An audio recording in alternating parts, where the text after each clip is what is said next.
Okay, so I have pre-stream hype as a scene, and so I use that as a scene. I have when I take a break, I have its own unique scene, and then I have a scene broken up for every game that I play. So if you were to start or create a scene, you'd hit this little plus sign, and then it would give you an add scene prompt, and you can name it whatever you want. So then when you hit OK, I'm not going to actually go to it, because if I go to it, you won't be able to see me or hear me. So I've created a new scene, Mario 64, and then if you were to go to this, your sources section would be completely blank. So a scene is just a series of sections in OBS, and sources are all the components of the scene. So my webcam, anytime I'm streaming a new game, I want to have my webcam attached to it, my microphone, basic stuff like that. Your desktop audio, you also want to connect to it, and then however you're capturing the physical game itself. So the first time you make any scene, so let's say you make your Mario 64 scene, the sources section is going to be completely blank.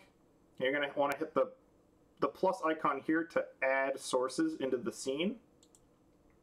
So you are met with this giant chunk of different options of all sorts of different things you can add. The first thing you can do is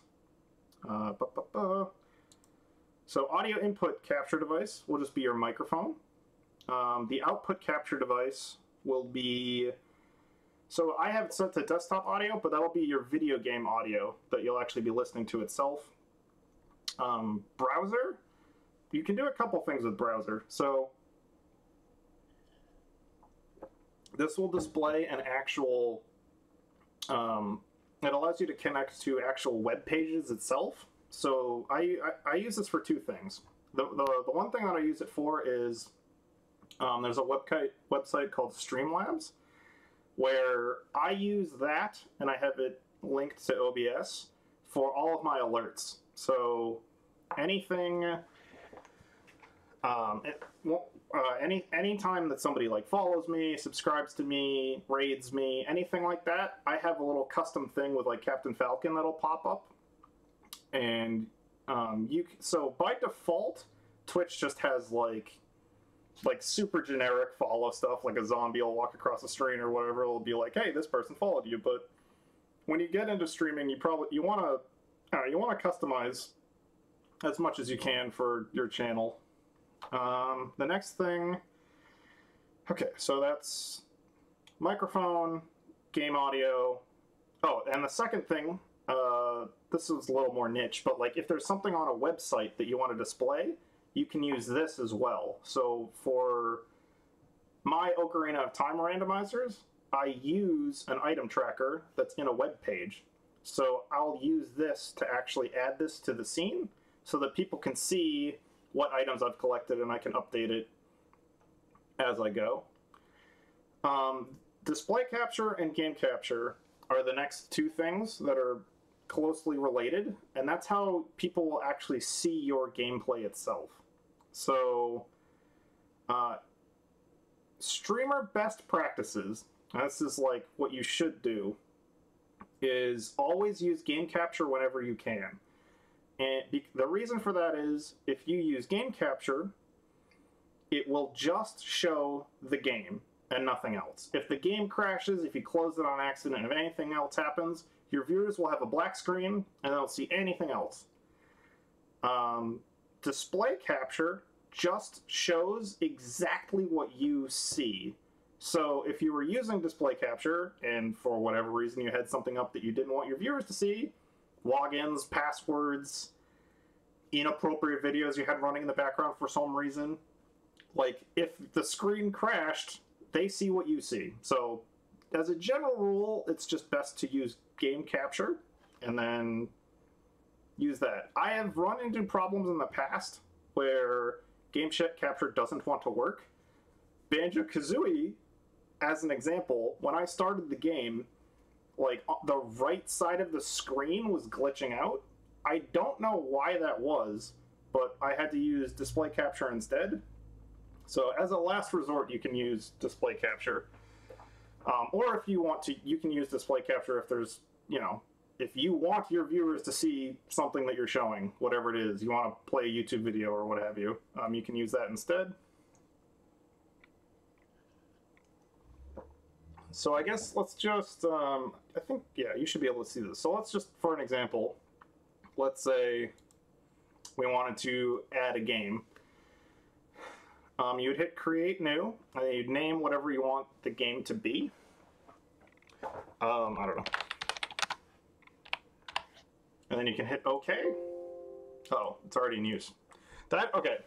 Something else that's important to mention is when you create a new scene, you have to name it, and when you create a source, you have to name it. You can't have a scene and a source have the same name. So, like, if I was making a new scene for playing Mario 64, you could name the scene Mario, and then the source Mario 64 or what have you. But it just has to be something. It just has to have a different name. Everything in OBS has to have its own unique name. So then while I'm in, then you get to properties. And then right now the mode is set to capture any full screen application. You would click the drop down bar and hit capture specific window. And with OBS running, if OBS is running and the game that you want to stream is running, underneath mode, you'll click in here, and you'll be able to find you'll be able to find an exe file of the game actually running itself. So with the game running in here, you would select that, and then you hit OK. And then from that point, you should be able to see the game physically in OBS itself. I'm gonna not actually do that though, but so that would be how you would add a game as a source in OBS. Let's see. Let's keep going through a couple more examples of sources. So we've been over all of these. Images, that's just if you want to add a specific image in OBS. That's useful for streaming Nintendo games because they're square instead of rectangular like a normal image would be. So it's actually, with my Banjo stream that you just watched is a good example. I have the entire right side of the screen is the game, but there's still a black strip of nothingness next to it, and you can use images to fill in that space. So if you wanted to add an image to just be displayed the entire time, click image, you name it, whatever you want. You can go find the file. Let's find, yeah. So just for an example, I'm going to use the Banjo times update file. So you can select anything in OBS with left click. And if it's highlighted in red, that's the thing that you have selected, and you can move it around, do whatever you want with it. You can fit it to the side of the screen, make it larger or smaller. Okay, so also another useful functionality to know about is you can crop stuff. If you hold down the Alt key and then left click on the image, you can crop it to resize it however you want it to be. If there's only a part of an image you want to show, you can do that. I'm probably using the wrong terminology. It might not be cropping because you don't actually lose the part of the image. You see how it's green? This lets you know that if you wanted to make the image larger again, you could hold down Alt and then resize the image however you want to.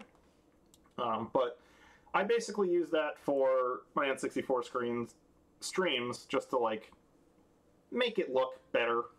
You don't want just like a random section of black nothingness there. So also if you want to edit something itself, you can right click on it either in sources or in the preview window itself. So I want to get rid of this, so I'm just gonna remove it. So just to touch on this briefly, this tab, if you want to edit something specifically, you can do all sorts of different stuff. So I'm just gonna hit remove, but properties down here is where you get into like the advanced settings for editing something. If you're having issues with something, or you want to play around with stuff, that'd be how you would tweak around or play with specific sources. All right, so I think, okay. This is a lot of information, I know, I'm sorry. All right, so sources. So I have all of my different sources, and you see this list down here. This is something that I actually didn't learn until that long ago. The order at which they show up in this list is the order at which you see them. Like so for example, Banjo is at the top. It's above webcam, which means this thing is seated above it. So if I move it over my webcam, it'll sit on top of the webcam itself. I can still left click to select my webcam. So if I left click on I now have my webcam selected, but it's behind the image. I can right click on it either in the sources section or the image itself. And in here you have order. So you can move it up or down one specific section. So if you watch the sources section closely at the bottom, if I just move it up once, it moved ahead of Streamlabs alert box. So this was where I get like little notifications for people following me and stuff. But it's still, the webcam is still behind this Banjo-Kazooie image. So I could keep moving it one at a time. Oh. How do I do this so that, okay, I could keep doing it one at a time, but I could also move it all the way to the top, and then that way, whoops, move to top. Now, my webcam is the highest thing in it is the highest source in the list of sources, so now it will be over that. As a general recommendation, I always have my Streamlabs alert box as the highest thing in OBS. You want that to be over everything else, because it doesn't matter what you're doing. If somebody follows you or donates you or subs to your channel, you want to be able to, you absolutely want everybody to see that that's going on. So I always, as a general practice, have Streamlabs above everything, and then usually my webcam is the next highest thing up. And then, the game will usually be at the bottom. So, like, everything is kind of stacked on top of your game screen itself. So, yeah, that's just like a brief overview of how stuff in OBS stacks and works. Okay, so we've been over scenes, we've been over sources. So that's these, let me get that out of the way. All right, let's see. Was there anything else in sources that I wanted to touch on real quick? Probably. Okay, so that's just a brief overview of images. Text, if you just wanted to add any sort of, on-screen text or a message that people can see, that's that. Video capture device, that would be how you would link your webcam if you were using, so I have a Logitech webcam that I sit on top of my monitor, and that's where you would connect that through it. And I think that's generally, those are like the basics of sources. That's pretty much all you would need.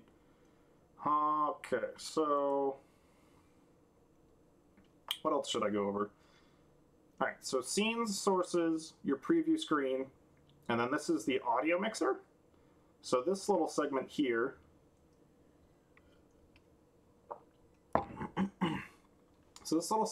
has desktop audio and your microphone, and it gives you like a preview of how loud something is. So I'm not sure what OBS sets things to by default. You're going to have to play around with it so that the audio works best for you. But as I'm talking, you can see that this bar is increasing. You, generally speaking, want it to always be green. If it peaks in the yellow, that's okay. Under no circumstances, even at your absolute loudest, do you ever want this to be in the red? So you can actually adjust this slider and to reduce the decibel level. So I have mine set to -10 dBs and my desktop audio to -12.6 dBs. You're just going to have to play around with them and see what works best for you. So speaking of playing around with them and seeing what works best for you, my best piece of advice that I can give to you as a streamer is anytime before you go live, you should absolutely do audio tests of your games to make sure that you and the game audio are balanced. You don't want to start a stream and then have people find out that they can't hear you because you're playing a first-person shooter and every time you fire a gun, it deafens your viewers. So right now I am streaming, and over here this is the control panel, so there'd be a start streaming option. So if I would click this, the stream would end or start. Before you ever do that, below it, there's a start recording tab. So once you have everything set up and you think you're ready to stream, what you're going to want to do is click on this, and it will save a local recording of whatever it is that you're going to be streaming. So before I stream anything, I click on this, and I have the game running, I have everything set up, and I go, hey, what's going on? I'm the bridge too far. This is an audio test recording. And I go through and do a short clip while I'm doing stuff in the game, and then I go back to my videos section in my computer, and I watch the preview, and I listen to it to see that everything's balanced. Once you're happy with all of that, you can go ahead and delete the video, out of your video section, and then you can actually start streaming itself. Okay. So we've gone over audio test recording, we've looked at the audio mixer, we've done scenes and sources. Okay, so I guess one more thing to mention is studio mode down here is actually a pretty cool feature. I don't use it enough. I should use it more. And basically, what studio mode does is instead of me just clicking on scenes and bouncing around places, I can click studio mode and it will split OBS in half. So you'll have a preview screen and a program screen. And when you click studio mode, what your viewers see stays exactly the same. Nothing changes. But you have your own side screen where you can mess around and tweak stuff or play with the next scene that you want to show the viewers before you're ready to actually show them it. So you can go to a different scene, tweak some stuff, play around with some stuff, and then once you're ready, there'll be an actual transition button that you can press, and it'll switch from one to the other.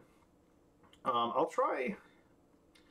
I've been doing this kind of like off the cuff, so I haven't been thinking about.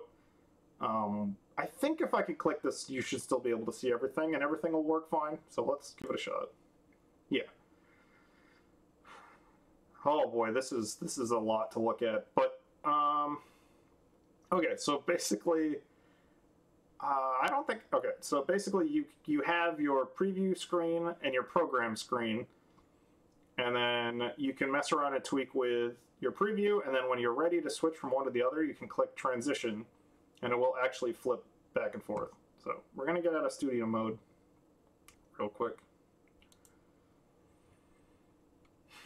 Okay, that was a ton of information to throw at you guys all at once, but real quick while I'm still thinking about anything else to demo or preview, were there any specific questions you guys had about OBS that you wanted me to go over?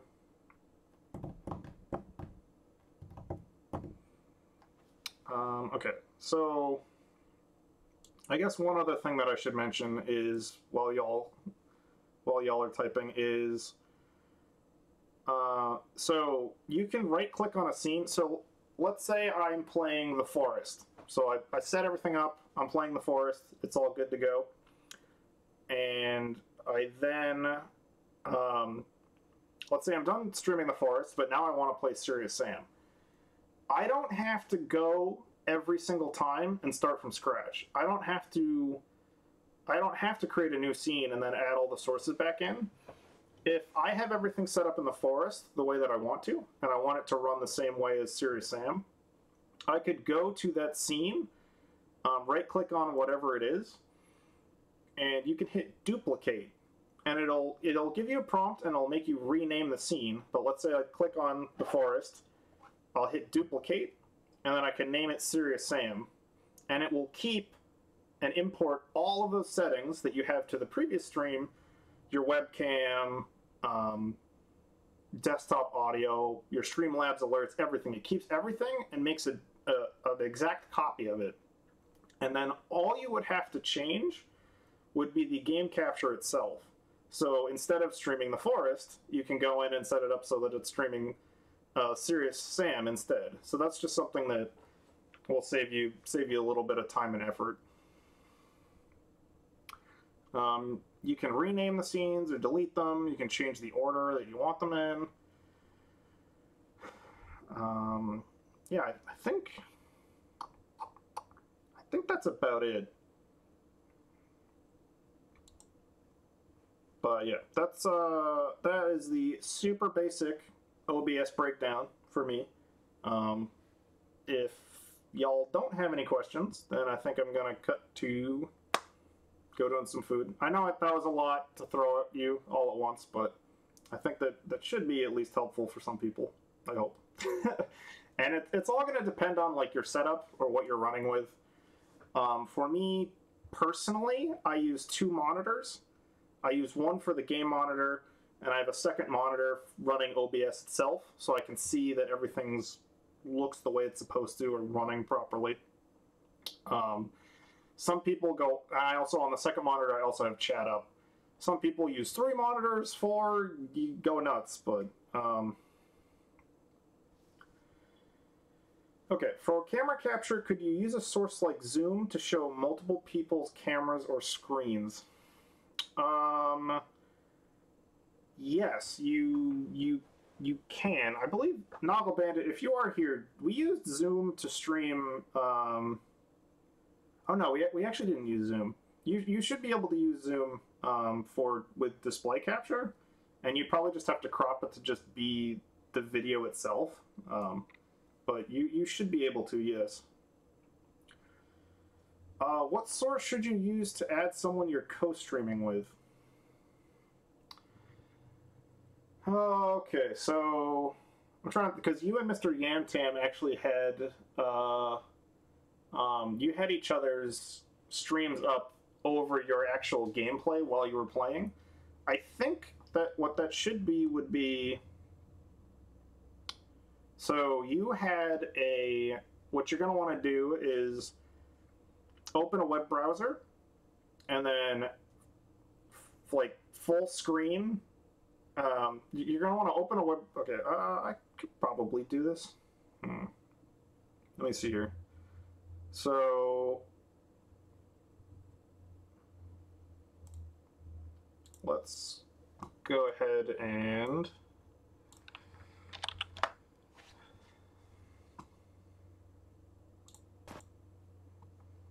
all right, let's just pick somebody random. Riley Knight's a pretty cool dude. Okay, so you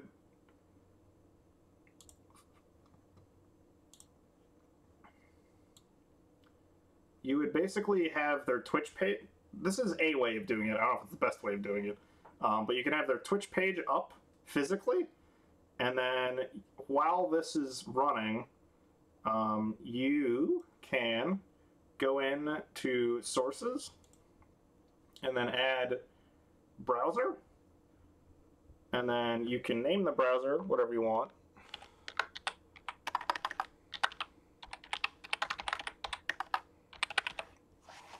And then create a new one.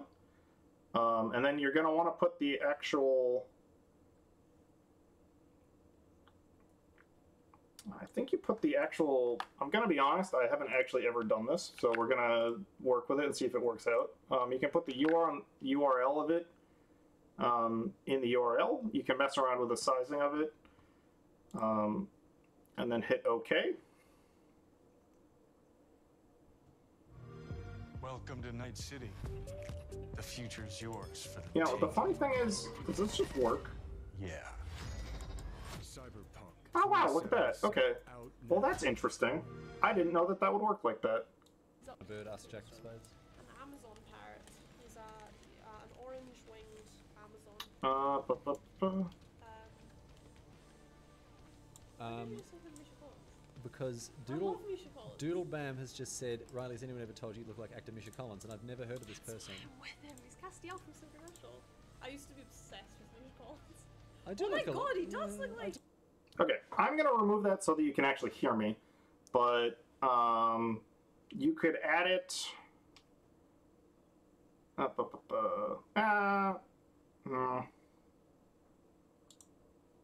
Okay, so I'll do an explanation, then I'll actually try to fiddle around and play with it.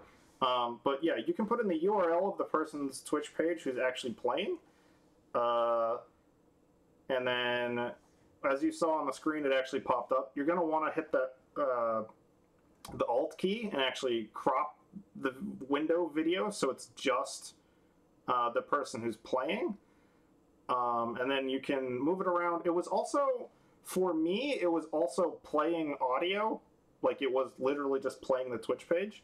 You're gonna want to like go into settings and just mute it so that, so for example, if you were streaming with Mr. Yamtam, you're not gonna want your viewers to hear him as well.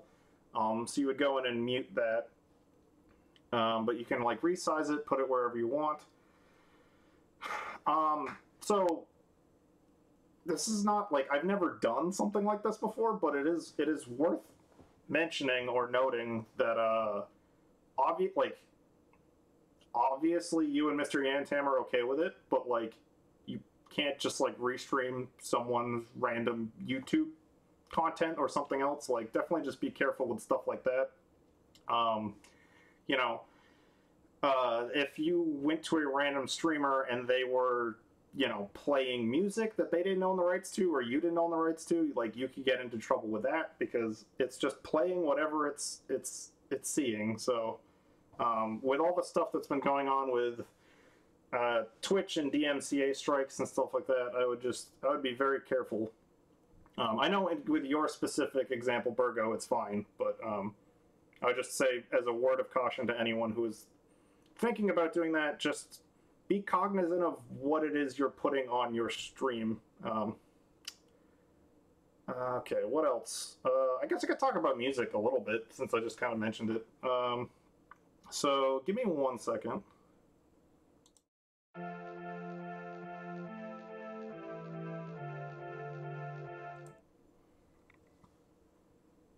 Okay, so one type of source that I did forget to mention that I'll go over is this thing, media source. So for example, on my channel, when I get to the intro screen or the break screen, I actually play I play music from Joachim Karud. If you wanted to add music to your intro or break screens, you would go into media sources and add it through there. You would save the audio file somewhere specific, and then you would go into OBS and point it to where that file is. It has to be in a specific type of audio file. I think it's MK4, but OBS can only detect and play certain types of audio. Joachim Karud is music that I use because he's very outspoken about, you know, not having, like, none of his music is licensed or copyrighted or anything like that. He makes music specifically for, you know, people to use. All that he asks is that you basically, like, don't do anything awful, and then also, like, make sure that you have, like, his name next to, like, the music that you're playing. So on both of my splash screens, I'll say the song and the artist. That being said, I would recommend being very careful. If you're not sure if you want to or not, I would just recommend not playing music at all right now, because the thing that's going on with DMCA strikes and streamers playing music is pretty terrifying. So if you're not 100% certain that also the artist, and if the artist has a record label company, the record label company are 100% okay with you playing their music, and you have written permission from both of them, go nuts. But I would, as a general rule, just recommend not playing any kind of music that you don't own the rights to. So we'll have to see how it all shakes out, but there is also other weird cases regarding... So games like Tony Hawk Pro Skater, for example, where the game developers made the game, but they don't have, like, they paid the music artists royalties or what have you so that they could actually play the music in their game, but that doesn't transfer to you as a streamer necessarily. So if I'm playing Tony Hawk Pro Skater, I could get a DMCA strike for playing music in that game. That's not currently how it works, but it could be. So games like that that have real life music are really scary or sketchy to play. So I would recommend just muting the actual in-game music if it was a game you really wanted to stream, because to be completely honest, there's legal battles going on with Twitch and record label companies, and nobody knows how it's going to shake out. So just protect yourself as a streamer, and just as a general rule, I'd stay away from music. But if you wanted to add any sort of audio source to your scenes, that is where you would have it. I've been talking a lot. I'm going to lose my voice before I even start playing Cyberpunk, but that's okay. Let's see. Is there anything else? Okay. Did anybody have any other questions, or are we good? I think for Zoom, Sacred End, you could actually...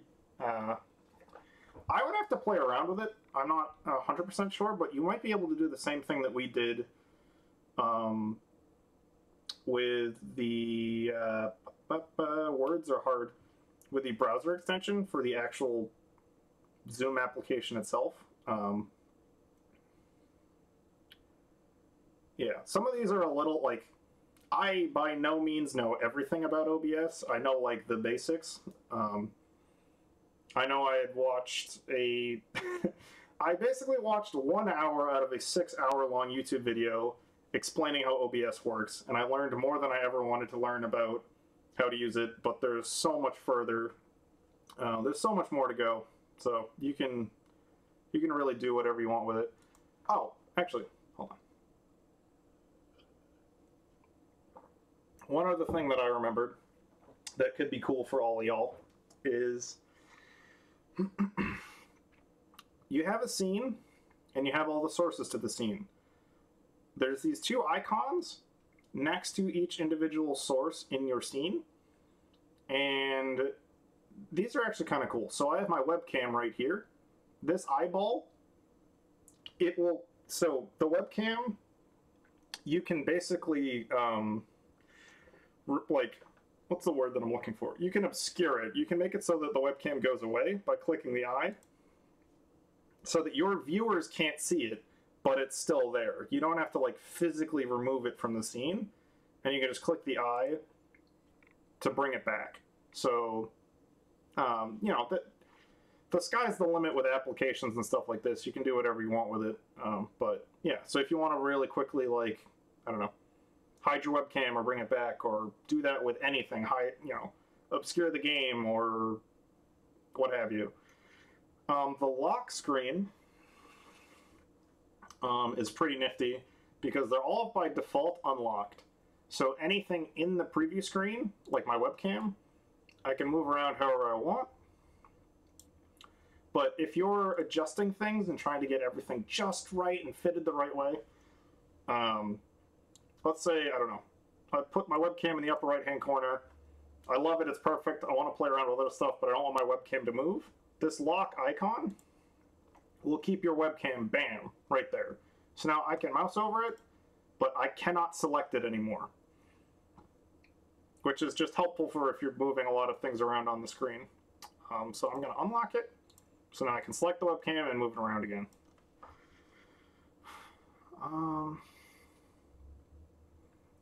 trying to think if there's anything else. Anything else I wanted to go over?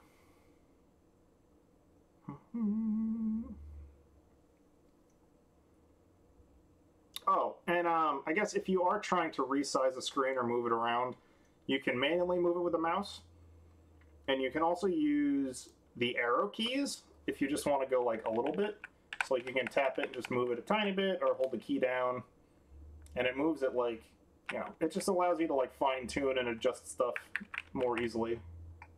I've used that a lot when I've used that a lot for like N64 games to get it to size like just right or where I want it. And let's see. I feel like I had one more thing, but I lost it.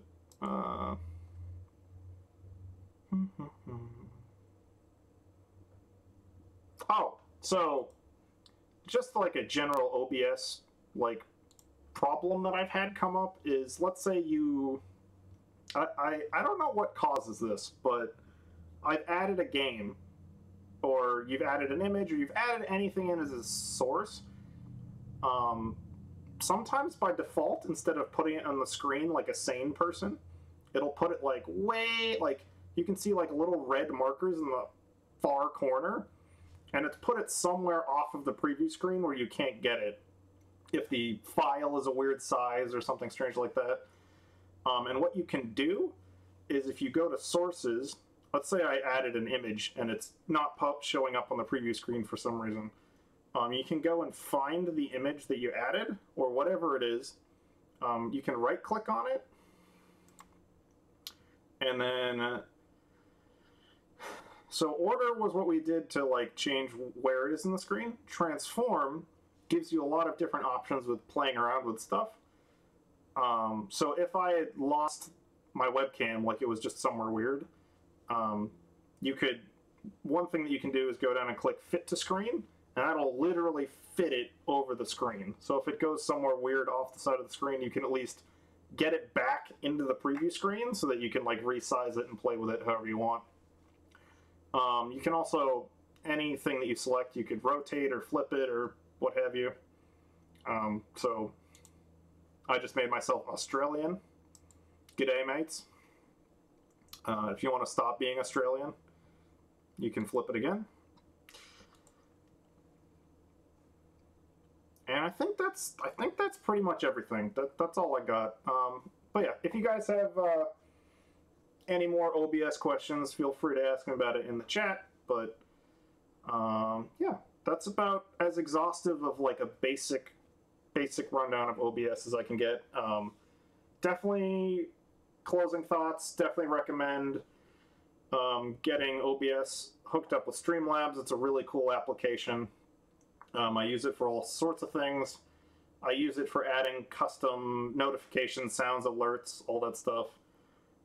Just to, you know, make yourself stand out as a streamer and have your own cool stuff.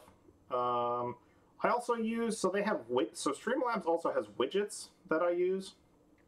So for example, they have a chat box pop out that I use. So once you've connected OBS with Streamlabs, you can go in and actually open the chat box widget, and it actually physically makes chat like way bigger. So I have chat on one of my monitors, and it makes the text a lot bigger so that you can read it quickly while you're playing a game. Because like by default, the Twitch chat, like normal Twitch chat, is like wicked tiny and like hard to read. So that's just like one little trick that I have that makes it a little bit easier as a streamer. And yeah, the two widgets I use are the chat box widget, and then I also have the event viewer widget above my chat box, and that will basically let me know anytime anyone does anything. If somebody follows me, it'll have their name pop up so I can say it easily. I don't have to go look in Twitch chat to see what it is. I just have it in one place. If somebody subscribes, anything like that. So definitely I would recommend checking out Streamlabs. It's really cool. And I think that's it for me. I'm going to go become the bridge too fat. But again, if y'all had any questions about OBS or anything like this, feel free pop in my chat, ask me, come say hi. I'll answer it to the best of my ability. But yeah, thank you all for watching. I'm going to take a quick break, get some food, and then I'll be back with Cyberpunk in about like an hour or two. So, yeah. Have a good one.